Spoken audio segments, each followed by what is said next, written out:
लाल किला के चौराहे पर क्षत्रिय सम्राट आनंद पाल तोमर की मूर्ति की स्थापना की जाए और लाल किला के अंदर पृथ्वीराज चौहान की पैनोरमा बनाई जाए। साथियों, दिल्ली एक ऐसी जगह पूरे देश की राजधानी है, लेकिन अगर बहुत से कम लोगों को पता है कि दिल्ली राजपूतों की रही है, आनंद पाल तोमर जी साहब की रही है, पृथ्वीराज चौहान जी की रही है, लेकिन इनका एक भी स्मारक नहीं है। सभी भाइयों को जय देव, जय मां भवानी और जय छात्र धर्म। तो भाइयों, इस साल 10 दिसंबर को रामलीला मैदान दिल्ली में क्षत्रिय धर्म संसद होने वाली है। वहां पर 10 लाख से ज़्यादा क्षत्रिय एकजुट होने वाले हैं और इस सरकार की ईंट से ईंट बजाई जाएगी और इनको बताया जाएगा कि जी दिल्ली की धरती इंद्रप्रस्थ की धरती है, चंद्रवंशी क्षत्रियों की धरती है, महाभारत के पांडव वंशज अर्जुनों के वंशजों की धरती है, जिसमें महाराजा नागपाल तोमर हुए और उन्होंने इस दिल्ली को बसाया था। कोई भी दो कौड़ी का नेता संसद में खड़ा होकर कह देता है मारो ठाकुर को, सिंबॉलिक कह रहा है। बेवकूफ है हम, क्या समझते नहीं है क्या? हम भी कहते किसी जात धर्म का नाम लेकर कि यह किसी जाति के ऊपर नहीं कह रहा हूं, ये एक सिंबॉलिक है, सांकेतिक रूप से कह रहा हूं। कर दूं तुम्हारी मां बहन वो भी संसद में, जो संसद उनकी दी हुई है, जिनके लिए हम लोग लड़ रहे हैं। आनंद पाल तोमर जी की संसद में बैठ के सर हम ही को गया राजपूत राजाओं के संग्रहालय बनाया जाए जिसमें देश निर्माण में अपनी रियासत हो। यह मुद्दा आज से नहीं, हर मंच से हम लोग उठा रहे हैं, सभी लोग उठा रहे हैं।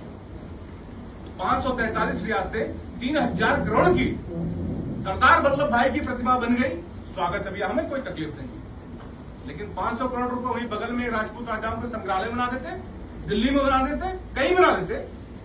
तो क्या आप लोग नहीं समझते हैं कि जिन्होंने अपनी रियासतें दान की उनके नाम पर कागज में एक पन्ना भी नहीं है?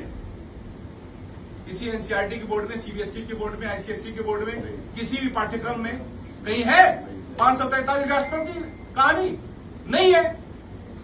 तो जिन्होंने रियासतें दान की वो गायब, और जिन्हें जान मांग के खड़ा किया उसको, उनकी 3000 करोड़ की प्रतिमा हमारा सम्मान नहीं कर रहे सरदार वल्लभ भाई पटेल। लेकिन हमारे पूर्वजों ने तो त्याग बलिदान दिया, इतनी आप लोगों को घृणा है उनसे कि उनका संग्रहालय नहीं बना पा रहे हो। तीसरी मांग हमारी ये है कि ऐसा संग्रहालय हो विश्व पटल पर, वहां पर लोग आए और अनंत काल तक याद रखें कि भारत की जब स्वाधीनता की लड़ाई लड़ी जा रही थी तो उसमें हमारे पूर्वजों ने सबसे बड़ा योगदान दिया।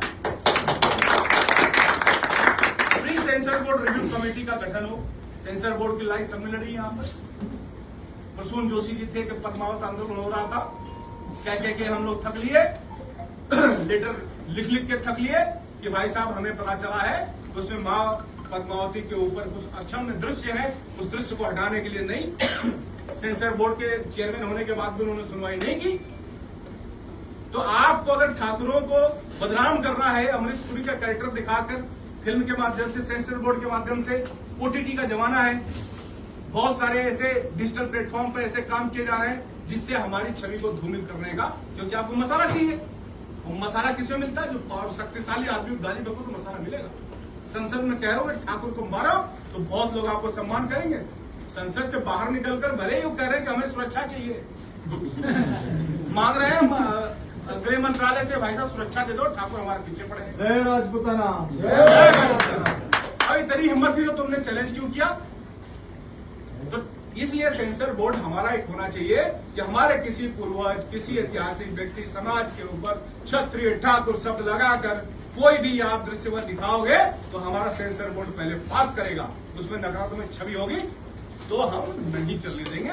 ये हमारे बोर्ड का, सेंसर बोर्ड का काम रहेगा। लाल किला के चौराहे पर क्षत्रिय सम्राट आनंद पाल तोमर की मूर्ति की स्थापना की जाए और लाल किला के अंदर पृथ्वीराज चौहान की पैनोरमा बनाई जाए। साथियों, दिल्ली एक ऐसी जगह पूरे देश की राजधानी है, लेकिन अगर बहुत से कम लोगों को पता है कि दिल्ली राजपूतों की रही है, आनंद पाल तोमर जी साहब की रही है, पृथ्वीराज चौहान जी की रही है, लेकिन इनका एक भी स्मारक नहीं है। स्मारक छोड़ो, पिछली सभा में हम लोग बात कर रहे थे, क्यों नहीं भाई, कि हम अगर याद दिला रहे थे कि मदन लाल खुराना से लेकर, शीला दीक्षित से लेकर, केजरीवाल से लेकर तमाम मुख्यमंत्री आए हम लोगों के होश में, या आप लोगों के होश में मुझे एक नाम बता दो कि दिल्ली से कोई एक राजपूत मुख्यमंत्री रहा हो। हमारी जमीन, हमारे लोग, हमारे गांव, यहां से लेकर नोएडा के बॉर्डर से लेकर उधर रिढ़ाला से लेकर वो रोहतक के बॉर्डर तक, जाटो गिनती आ जाएगी, आती है, हमारी कहाँ गिनती आती है? नहीं तो हम उन तक पहुंचेंगे तब तो गिनेंगे अपने आप को।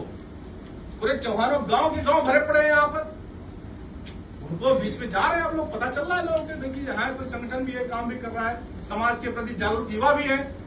तो राजपूतों की दिल्ली और राजपूतों का 50 साल से, हमें 60 साल से मुझे याद नहीं है कि इसे कोई मुख्यमंत्री भी हम दे पाए हो। 2 बेचारे तैयार भी हुए थे तो इसमें जेल की यात्रा में है। 2 तैयार भी हो रहे थे, बड़ा दुख की बात है। तो उनको जेल भेज दिया गया है। चलो ठीक है, सोच रहे थे अरविंद केजरीवाल हटेगा तो मनीष सिसोदिया बनेगा, वो मक्कार तो अभी भी बाहर बैठे हुए हैं। इतना सातिर आदमी है वो, बेचारे राजपूत तो सीधे साधे होते। भाई साहब मैं मुख्यमंत्री तो रहूंगा, मंत्रालय कोई नहीं चाहिए मुझे, साइन कहीं नहीं करूंगा, दस्तखत कहीं नहीं करूंगा, पैसा मुझे पूरा चाहिए पार्टी फंड में। उसके बेचारे राजपूत भाई हमारे सीधे साधे, उनने कहा कि भाई संजय मैं तो गलत नहीं बोलूंगा, तू मोदी के खिलाफ बोल। वो भाई चढ़ गया ठाकुर आदमी, है ना। थोड़ा सा हम लोग को कूटनीति का भी इस्तेमाल तो करना पड़ेगा लड़ाई लड़ने के लिए। 2 तरह के युद्ध होते थे, छत्रपति शिवाजी भी लड़ते थे, महाराणा प्रताप भी लड़ते थे। छत्रपति शिवाजी को पता था कि कब 2 पैर मुझे पीछे करना है। 2 पैर पीछे का मतलब घेर में पावर भर रहा है ताकि अगली जंप उसे डबल हो। तो थोड़ा सा हम लोगों को अपनी भुजाओं के साथ साथ अपने मस्तिष्क का भी इस्तेमाल करना लड़ाई में। जैसे बहुत सारे हमारे सोशल मीडिया के भाई इस समय खड़े हैं यहाँ पर, इनके हाथ में यही हमारा हथियार है।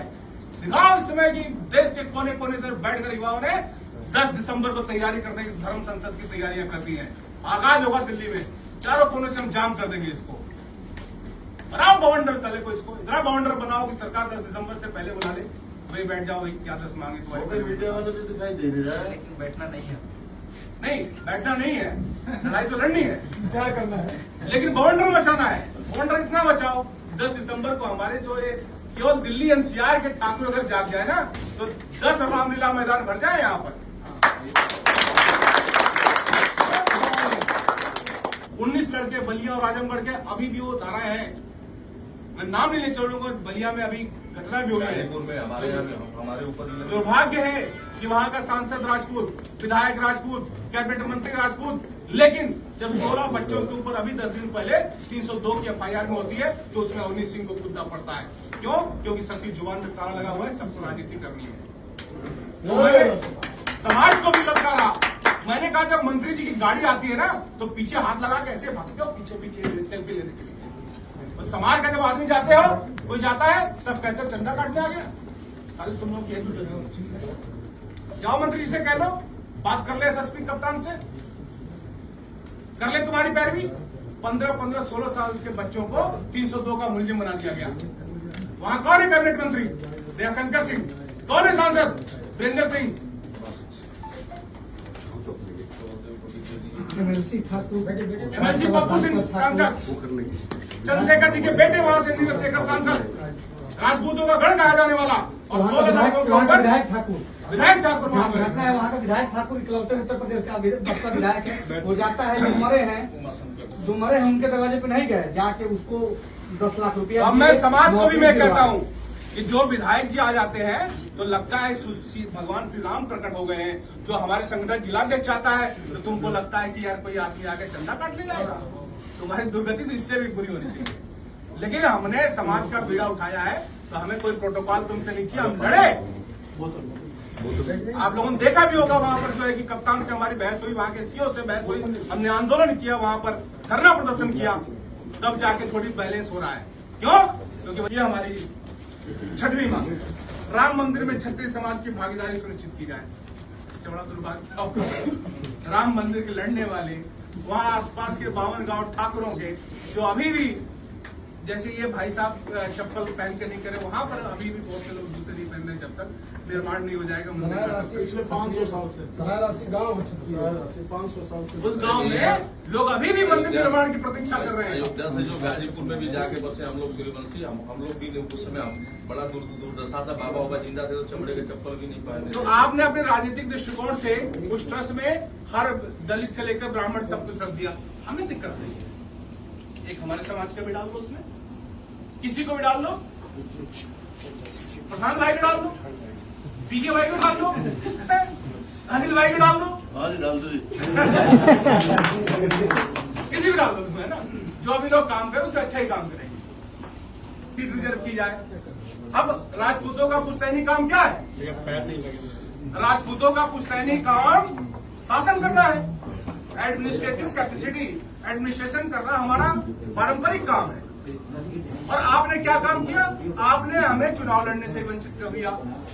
धीरे धीरे धीरे धीरे कैसे कैसे करके इस बार आपको पता, उत्तर प्रदेश से हमारी संख्या पिछली बार से 22% कम होगी, विधायकों की संख्या।